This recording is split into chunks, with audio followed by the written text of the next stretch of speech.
안녕하세요. 소시광입니다. OECD 최신 자료에 따르면 한국의 평균 임금이 일본의 평균 임금을 앞서는 것으로 조사됐다고 합니다. 일본의 평균 임금은 1년에 38,617달러로 한국의 42,285달러에 크게 못 미쳤으며 스페인이나 이탈리아도 근소한 차이로 일본보다 평균 임금이 높았다고 합니다. 이를 두고 아시아 최고의 부자 국가인 일본이지만 평균 임금에서는 한국에 밀릴 정도로 일본 서민들의 삶이 풍족하지 않다는 지적이 나오고 있습니다. 여기에 엎친 데 덮친 격으로 코로나로 인해 일본 정부가 11년 만에 최저임금 인상 동결을 결정하면서 내년에도 일본 서민들의 삶은 나아지지 않을 거라는 분석이 나오고 있습니다.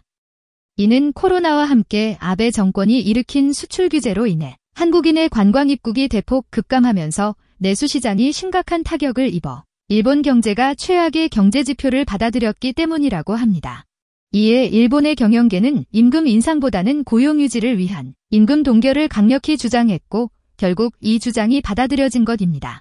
이러한 소식에 일본 서민들이 먹고 살기가 너무 어렵다며 강력한 불만을 드러내자 스가 총리는 급하게 최저임금 인상을 지시했다고 합니다.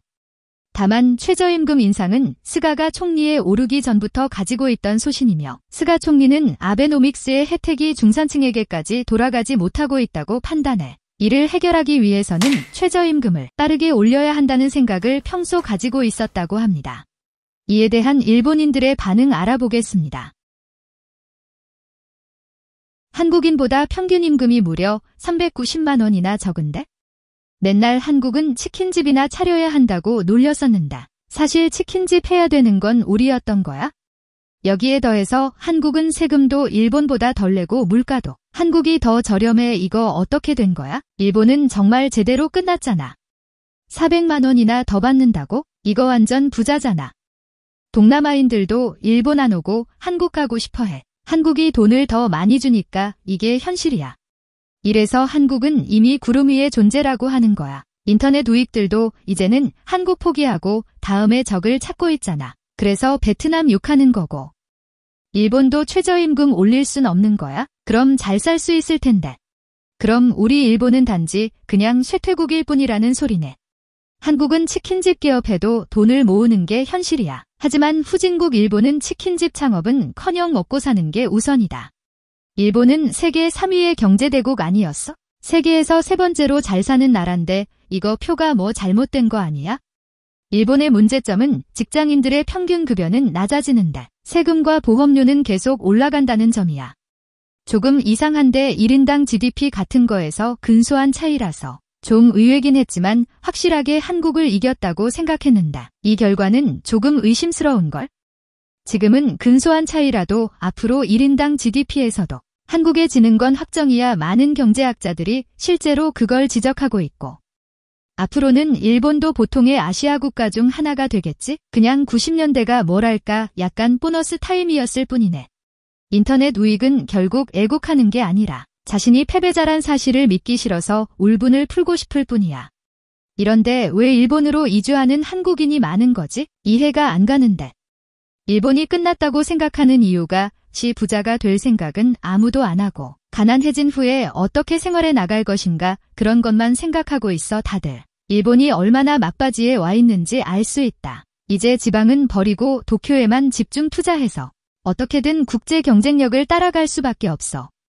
이 자료에 따르면 한국의 서민과 일본의 서민 중 일본이 가난하다는 뜻이지?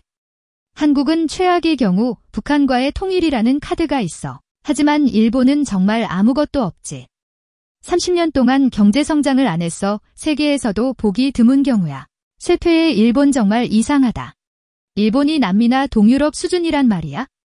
이제 어쩔 수 없다. 한국에서 배우자. 한국이지만 좋은 건 배우고 좋은 시스템은 좀 훔치자. 절대로 무리야. 일본인은 시스템을 바꿀 수 없어. 그게 일본인이라고. 더 큰 문제는 앞으로 10년 있으면 임금 격차가 훨씬 커진다는 거야. 한국이 잘 살게 된 이유는 역시 한국의 재벌들이 세계 시장 점유율을 높여가고 있기 때문이야. 과거에는 일본이 유리했던 산업도 한국이 치고 들어와서 한국에 패배한 산업이 많다. 가전산업이 대표적인 예지. 앞으로는 더 차이가 날 것 같은데 그게 두렵다. 앞으로 30년은 더 내리막이니깐 단단히 각오해둬. 아직도 TV에서는 자국 정치인의 비리는 쳐다보지도 않고 개무시하면서 한국의 정치는 큰일이니 뭐니 어쩌고 하면서 엄청난 시간을 한국 정치에 대해 떠들어대는데 쓰고 있어. 이러니 나라가 바보가 되고 정체되는 건 너무 당연하다. 한국에 패배한 이유는 엔고와 일본식 기업 모델을 한국에 넘겨준 게 원인이야. 이미 몇 년 전부터 실수령은 한국이 위였어. 서민층에서 보면 확실히 한국보다 일본이 가난해. 부유층은 일본이 더 잘 벌겠지만 이거 정말 올바른 데이터일까? 한국의 데이터는 믿을 수 없으니까 조작했겠지. 이렇게 잘 버는데 왜 아직까지도 일본에 불법 취업하러 오는 건지 알 수가 없다. 한국 사람들은 머리도 이쁘게 하고 옷도 비싼 거만 입는 듯 반면에 일본인은 연봉 삭감에 일만 죽어라 하지. 일본은 고용을 유지하기 위해 다 같이 가난해졌으니까 그렇지. 정규직이면서도 저임금의 중소기업이 산더미처럼 많고 비정규직도 엄청 많아. 일본 기업들이 우수한 인재를 원해서 한국인을 채용하고 있는 거야. 결과적으로 수준이 낮은 일본인이 이제 사회에서 배제되어 인터넷 우익이 되고 있다. 아니 도대체 그럼 왜 일본으로 취직하러 오는 거냐고. 한국은? 일본 경단련 기업이 한국인을 비싼 돈 주고 고용하니까 그렇지. 한국인은 고학력에 영어도 잘하고 우수하니까. 영어도 못하는 대졸 화이트 칼라는 일본인밖에 없어. 거짓말 좀 하지 마라. 숨쉬듯이 거짓말을 하네. 경단련은 한국의 대학생을 모으기 위해 매년 취직 세미나를 개최하고 있는데 몰랐지? 고졸과 대졸의 세계가 다르니 알리가 있다. 초고학력 국가인 한국에서 B급 인재는 일본에 오면 A급 인재야. 한국은 아직도 전쟁 중인 나라야. 그런 나라한테 지고 있는 거다 명심해. 이렇게 오늘의 영상을 마치며 시청해주셔서 감사합니다.